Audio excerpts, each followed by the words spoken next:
In this video, we're going to look at how to use the normal distribution with Excel 365 online. These are supplemental exercises for an Intro to Statistics course. Note that we are using the cloud-based online Excel, not the desktop version. The link to the assignment is given below. If you're a BHCC student, your assignment file is on Moodle. The purpose of this assignment is to understand the normal probability distribution. First, we're going to find probabilities with the standard normal. Then we're going to find z-scores given percentiles. Then we're going to find probabilities with an applied normal, meaning non-standard, that we're actually working with data in a real-world scenario. And then we're going to find values of random variables. Again, those are real-world situations, not z-scores given percentiles. So there's 4 scenarios we're going to look at. The first scenario is going to be to use the standard normal distribution to find probabilities. The standard normal is a scaled reference distribution that always looks exactly the same. You have a 0 in the middle, and then you have 1 and -1 and 2 and -2. And basically 95% of the area under the curve is between plus and -2. Specifically, it's 1.96.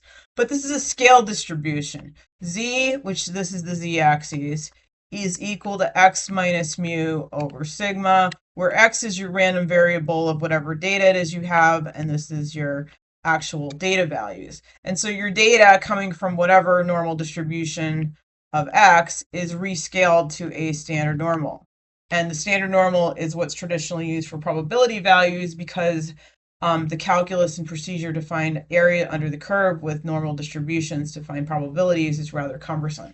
So this is the standard normal distribution, and probability corresponds with area under the curve. So for example, if I shade this area, this would be the probability z is greater than 1, and what we're doing when we find our probabilities is finding this area. Okay.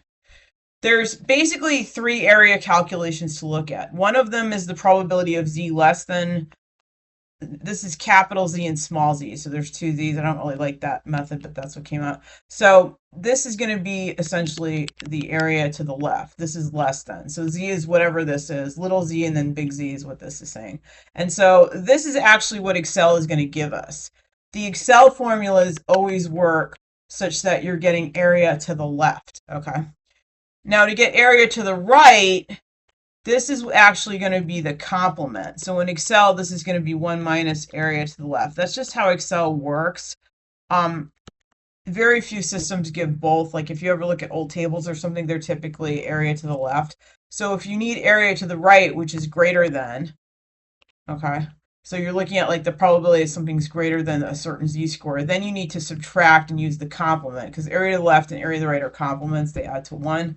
And so that's what you need to do when you're looking at area to the right. Now, area between is kind of a little bit of a puzzle. So if you have a z-score between A and B, whatever they are, what you then do is you actually subtract. So you find the area to the left for B, and then you subtract the area to the left of A, and you're essentially taking the big section and then snipping out the little section. Okay, and those are really the only 3 things you can do. You can combine them and do fancier things, but those are the only 3 like moves on finding probabilities with the standard normal. Area to the left is probability less than, area to the right is probability greater than, and area between is probability between 2 values. Okay. These are the formulas we're going to use in Excel for the standard normal. Now, the standard normal formulas have an S in them. The ones where we're using the non-standard normal do not have an S. The standard normal ones are slightly easier because there are only 2 parameters you need to enter to use them. Okay, the z-score of interest, and then true for cumulative probability, which is always how we're going to set these. Okay. So for example, to find the probability z is less than 1.5, that would be something like this. And we're finding the shaded area. We would use the formula norm.sdis 1.5 and true, and it will give us this area, which is the same as the probability. Okay. Again, Excel is always giving us area to the left if we want area to the right. So if we wanted this area, it's going to be 1 minus the area to the left. We use the complement. Okay. And if we want to find area between, we subtract them out. Now, I just do this by just writing norm.sdist for the first one, and then norm.s for the second one. I just do it in the formula bar. I mean, you can do them separately, but there's no reason not to just do them in the formula bar. Okay. And that's our first task. So let's now go into Excel and look at how to do this. Okay, so I'm now in the Excel assignment, and again, it has assignment 9 has it has 4 tab sets, one for each task. So the first one is the standard normal one, and it's finding areas with the standard normal. Otherwise, area and probability, I use them interchangeably because they are interchangeable. So this is the blue standard normal tab that is the one I'm going to demonstrate, and then the yellow one is for the students to do. Okay. So question 1 says, now I did put a little just reference diagram there. Question 1 says find the probability of z less than 0. Now we already know that this is going to be 0.5 because 0 is the middle of the symmetric distribution. But I want to just illustrate this. This is an area to the left. And so I'm going to do equals. I'm in my cell where I'm going to put this. I'm going to equals norm.s_dist. Okay. And then it's going to be 0 and true. And then that gives me 0.5, which is what I expected. Okay. So that's how that works. I always like to start with something simple. Next, we have the probability that z is greater than 0. Even though we already know the answer to this is going to be 0.5 because it's the complement of the first question. In terms of formulas, we would want to do this with 1 minus norm.s_dist. Oops. And then 0 true. And that would give us 0.5 as well. Okay. Next, how about the probability of z greater than 1? Now, this is an area to the right, so what I want to do is I want to do equals, and then 1 minus norm.s_dist. Oops.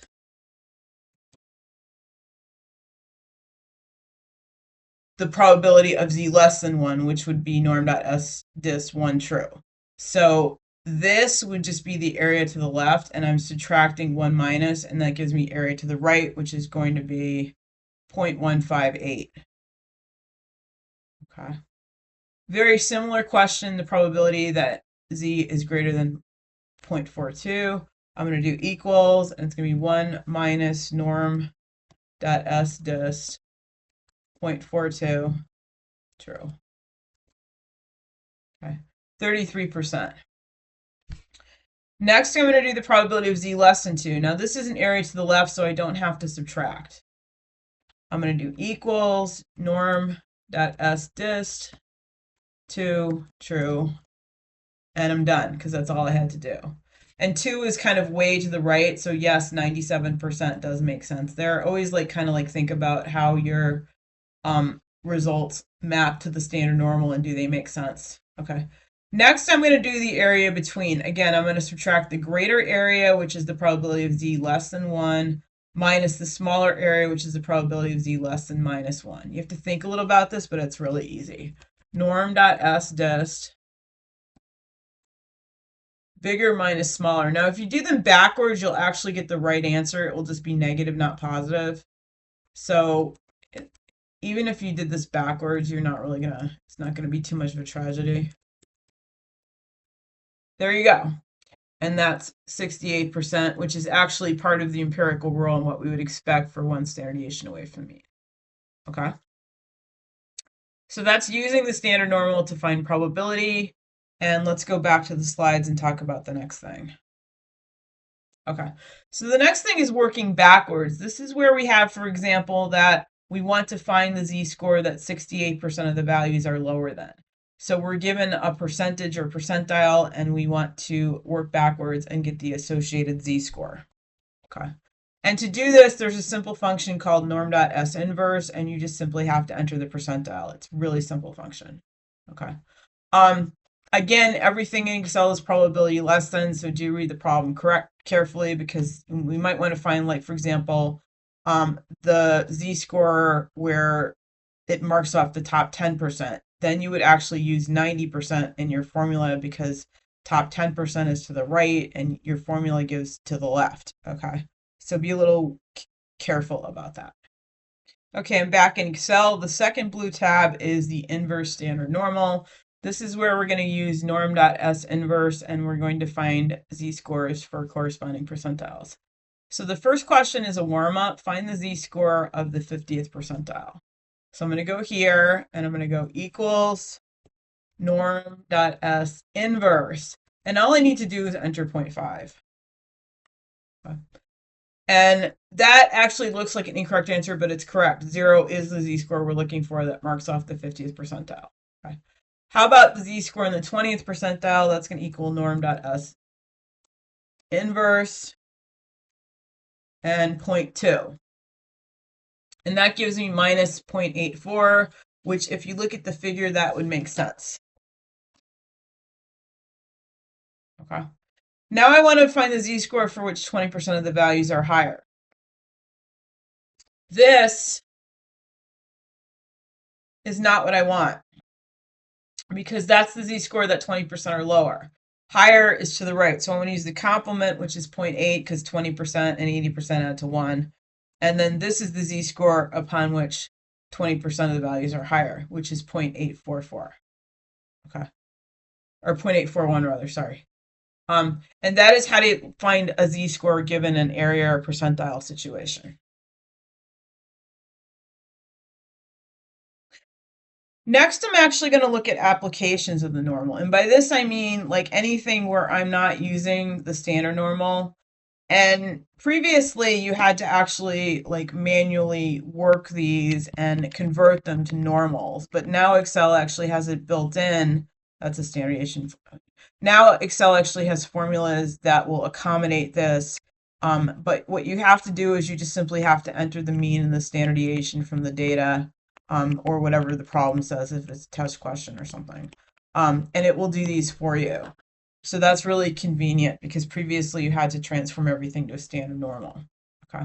So for non-standard normal, the mean and standard deviation typically are not 0 and 1. That would be extremely rare and unusual and essentially impossible. But Excel will actually do that transformation to the standard normal for us. Okay. And to use these, we just need to use a different function. It's actually a very similar function. It just adds the mean and standard deviation to the function parameters. And so these are the new functions, norm.dist and it really just norm.dist. There's going to be an inverse one too. But these essentially are super similar to these. Notice that for the standard normal, they have S's and there's only these two parameters. These have 4 parameters, and note the order. So this is your, like, if you're looking for like the probability that there's like X less than 12, this would be X. And then the mean would be the data mean, the standard deviation, and then true. So these just have more parameters. And again, the same situation with area to the left, area to the right. Area to the right is given the complement of area to the left because Excel doesn't do it both ways. So that is how to do the applied normals. Okay. For example, if we're trying to find the probability X is less than 60, this is just symbology for the random variable being distributed normally, and this is mean and standard deviation. That's a little more like advanced notation. But we would use this formula, and this would be the distribution we're looking at. So we'd be looking at X, and then this is 60, and so we're looking for the probability that X is less than 60. So that would be norm.dist. 60 goes in here, 50 and 10 are the mean and standard deviation, and then true because we're always working with cumulative. Okay. And then let's go in Excel and look at this. Okay, so now I'm in Excel and I have open the tab on normal applications, and there's data in here on cereal calories per serving. Now, before you do anything else, you have to find the mean and standard deviation from this. So the mean and standard deviation that we need, the mean is going to equal average. I don't like that, but I'd rather it be called mean, but that's what Excel calls it, so that's what we use. And for some sort of strange reason, like sometimes it doesn't like my formulas. Okay, there we go. I didn't do anything other than hit enter again. 106.97 is the mean for the cereal. This is the standard deviation. Sample standard deviation formula, always use that one. It seems to want my closing brackets. Like, I don't understand. I didn't do anything different again. So that's my mean and standard deviation. 106.9 is the mean, and 19.6 is the standard deviation. So now what I want to do is I want to use my applied normal. I want to use my norm.dist formula, and I want to find the probability the cereal has more than 150 calories per serving. Now this is a greater than, so I'm going to do my 1 minus. So the way that I'm going to enter this is I'm going to do equals 1 minus norm.dist, no s, because we're working with real data here, as opposed to the standard normal. And my x value is going to be 150. And my mean is going to be what's in cell F1. And F2 is my standard deviation, and then true. Okay. And then I'm going to get 1.4%, 0.014. Now that's small, but if you think about it, cereal having more than 150 calories per serving, I mean, the serving sizes are like scaled down, like nobody actually eats that much. They eat like much more. So the mean is 107 basically, and 150 is way above that. So having 1.4% greater than 150 makes sense. Okay. Next, I'm going to do the cereal has less than 100 calories. So this is a straightforward area to the left. This is going to be norm.dist, and then 100, and then F1 is my mean, and F2 is my standard deviation. Those are the cell references for that. And then true, and then we hit go, and we get 30. I can't read that well because I'm blind. 36%, which makes sense, okay? Because that's pretty close to the mean, but it's lower than the mean, so you'll get less than half. Next is a between question. So I'm looking at the probability the cereal has between 100 and 120 calories. So this is going to be equal norm dot dist. The bigger one, 120, because that's the one to the right, and then subtract the one to the small. I mean, subtract the bigger one from the smaller one is the best way to think about this. And then F1, F2, true.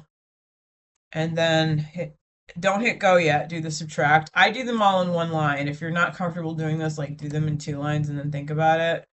But I just find it more efficient to just put them together. And then I'm going to subtract minus 100 because I'm looking for the area between 100 and 120. So it's my upper and lower bounds here. F1, F2, true. And then I'm going to get something kind of like 40 percentile-ish. 38.5%. So that's like kind of like this is the middle of the curve, so that actually makes sense and it's a sensible answer. Okay.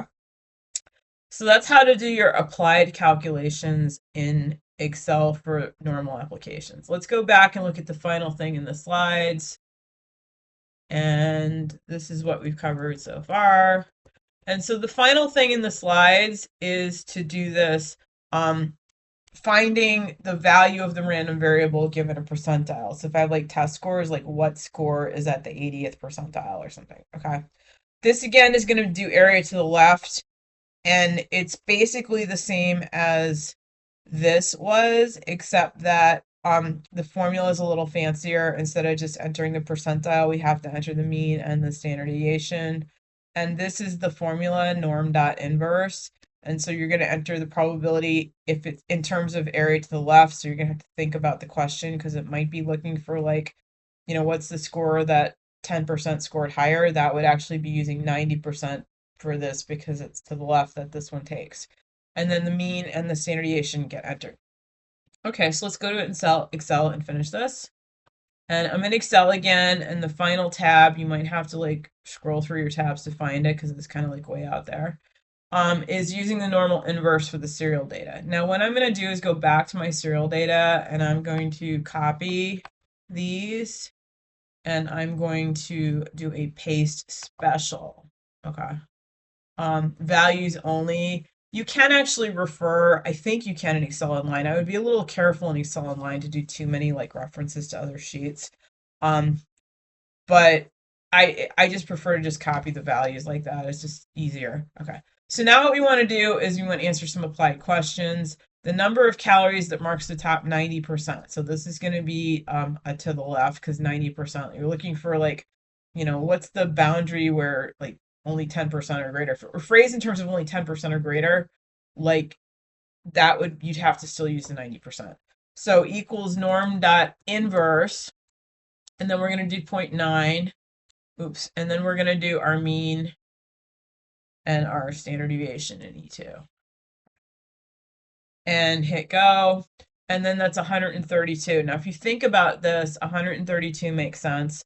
The mean number of calories is 107 basically, and 132 is pretty substantially high.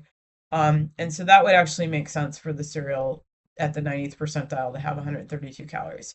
Next, and this is kind of a trick question, what's the number of calories that mark off 50%? In a normal distribution that's exactly symmetric, perfect normal distribution, the mean, median, and mode are all the same, so the 50th percentile is going to be the mean. But let's pretend we didn't realize that, and if we run this with the formula, we get norm.inverse 0.5 E1, E2. I did accidentally put them in E and not F. And then we hit go, and we're going to get 106.97, which is in fact the mean. And there we go. So this is the Excel 9 on the normal distribution. I've done the 4 blue tabs in the videos, and you are going to do the 4 yellow tabs for your assignment. Thanks.